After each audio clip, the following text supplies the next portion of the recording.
Next up, we have Albertine. Albertine Watson is a game designer and narrative designer with a background in communications. She's worked with Complex Games, Infinite Ammo, and Bunnyhug Games. Albertine also helps run Pixel Pals MB, a welcoming and equity-focused online community for folks interested in making games and games-adjacent creative works. So yeah, if you haven't heard of Pixel Pals before, you should go check it out. Welcome, Albertine. I'm going to make this or just click large. And actually, we're also going to go over here, and we're going to duplicate displays. This should work. Keep changes. Cool. And yeah, you can just arrow keys. Okay. Hi, wow, thank you everyone. Holy moly, please give it up for the speakers prior to me. That was amazing, and I got so pumped about Godot, I got so pumped about shapes, I got so pumped about Unreal. So thank you so much for sharing your time and brilliance and energy with us. Okay, so after receiving all that super helpful information, I'm about to just talk about my feelings a lot. Hope that's cool with you. So everything is cozy, nothing is sacred. Why plea for angry games? Let's talk about it. So cozy means a little bit of something different to probably each and every one of us, but broadly speaking, I think we can hopefully all accept that cozy things refer to things that have a warmth about them. They're maybe soft, both in gentleness and also how they feel on your skin, comfortable, a sense of relaxation, and ultimately safety. Cozy games do tap into those things, as well as themes surrounding nurturing, generosity, being a part of a community, and oftentimes living a simpler lifestyle. You're rarely participating in the rat race, you're not worrying about your taxes, you live off the land, perhaps you have a farm, and some loved ones. And that's about it in cozy games. Also, and these are kind of the maybe more prominent features to me that distinguish cozy games from other games. Typically, they're not violent. You're not going to be beating up your fellow characters. There is little to no lose state. You're not going to be tracking your health most of the time. You're not going to be seeing a game over screen or a you died screen. And ultimately, your character will not be placed in mortal peril most of the time. So cozy games are new, right? That's all I've been hearing about for the past 4+ years, right? They're super new. Here we've got some data from Google Trends showing the relative popularity of cozy games as a search term, ranging from about October 2007 till now. And we can see that it was very unpopular and unsearched for a very long time until about 2019 or so, and then it's really ramped up in popularity. Oh, actually, cozy games aren't new at all, and they've been around forever, and they are what we might think of alternatively as cute games or farming simulators or life simulators, things like that. And so what's really been happening is people have been searching for cute games and related terms for a really long time, and those have been super popular. But that search term has been waning in popularity, and cozy games is coming up to crossover soon enough. So I mentioned cute games as a search phrase, and I mentioned cozy games because I sort of want to distinguish between the two. To me, they do have a difference, even though people will sometimes use those terms interchangeably. My mask is hitting the mic. So cute things, I think they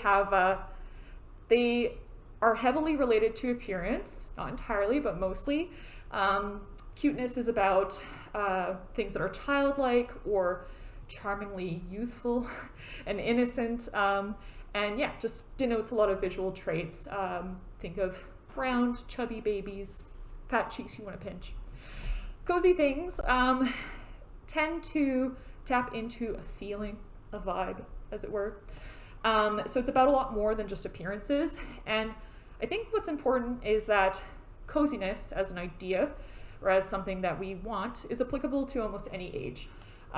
Young children, all the way up to people in their 80s, 90s, and beyond, have an understanding intuitively and innately of what coziness is, and I'm sure have yearned for it at some point or another. The other distinguishing thing I want to say about cute and cozy is that while cute is obviously something that is super marketable and will be probably forever, in a way, I think it has a limited marketing appeal at this time compared to cozy, because I think there are probably a large section of gamers out there who cuteness is maybe not something they're searching for in what they play, and is a signal to them to no longer pay attention to something. And there might be more people that, even if they're closed off to cuteness, might be open to coziness, because it's a little bit less about aesthetics, a little bit more about a feeling. And because of its applicability to so many different age groups, I think that makes it heavily marketable, and it makes pretty big bucks, or so I hear. So I hopped on Steam this morning, searched just for the word cozy. Over 1,200 results came up, minus X-rated games, because I don't know if those are cozy. You tell me. And if you search articles, I was chatting with some friends about this earlier, if you search articles for like, what are the top cozy games I should check out? Lots of brilliant indie titles show up, but I kept seeing these, and what's interesting to me is these are 4 fantastic games. We've got Night in the Woods, Townscaper, Ooblets, and A Short Hike. And they're all beautifully designed, have incredible character design, art style, gameplay. They're wonderful games, and they deserve the accolades they get. I don't know if all of them are cozy, though. I don't know if Night in the Woods is super cozy. It kind of talks about some heavy stuff. And Townscaper, sure, is relaxing. I can see how it would be relaxing, but leaning into a sensation of safety and warmth. Is Townscaper about that? I don't know. So it's interesting to me that these games and many others seem to continuously fall under the banner of cozy, and yet they're incredibly different games, both in their gameplay, what they're trying to say, and their visual style. And it makes me wonder, is something like Night in the Woods called a cozy game just because it's got some animals in it? So my fear, my complaint about cozy is that if we're broadening out what cozy means, and maybe it just means you got some animals in your game or some nice colors, and it's no longer about a sensation of safety or relaxation, ultimately cozy means nothing. We're completely diluting what it means. And I know this is really rich for me to be talking about this, the fan of every cozy game ever made. But it's even starting to wear on me, which really tells you something. And I also worry that by applying this ever-broadening banner of cozy to so many different games, that we are potentially going to have gamers missing out on very, very complex, interesting games that have a lot to say, all because they've been slapped with the cozy banner. And someone might think like, no, I don't care about all that cozy stuff, because it means so many different things now. It means everything. So they may avoid otherwise fantastic titles. Conflation will be our undoing. Also, the other thing that concerns me is, what if cozy games are a fad?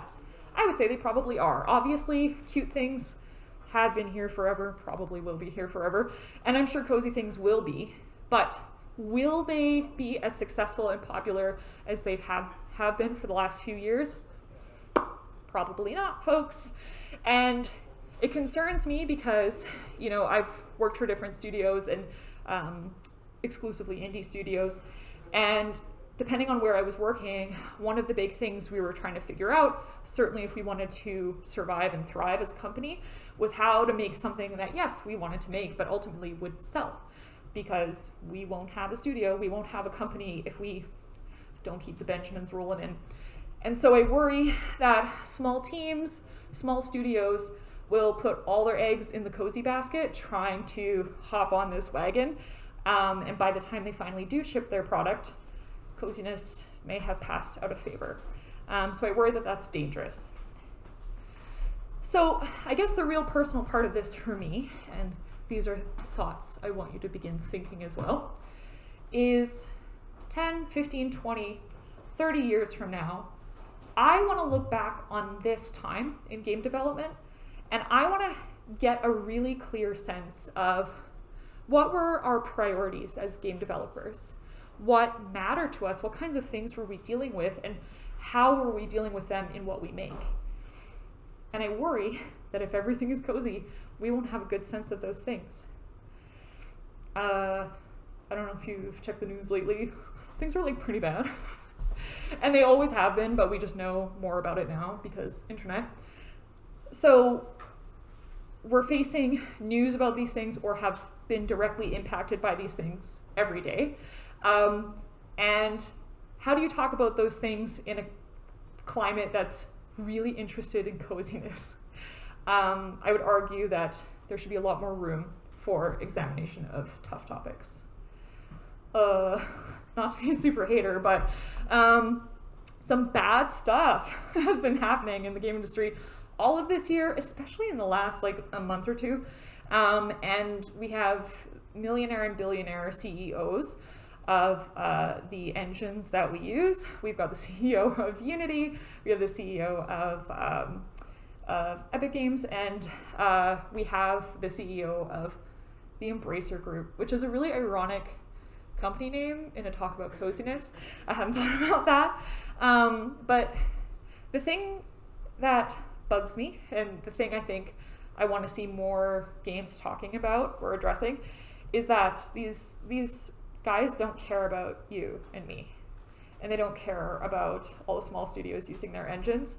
And they don't care if you fail as a result of their poor decisions. All they care about is making sure they make money and making sure they maintain their power. Gross.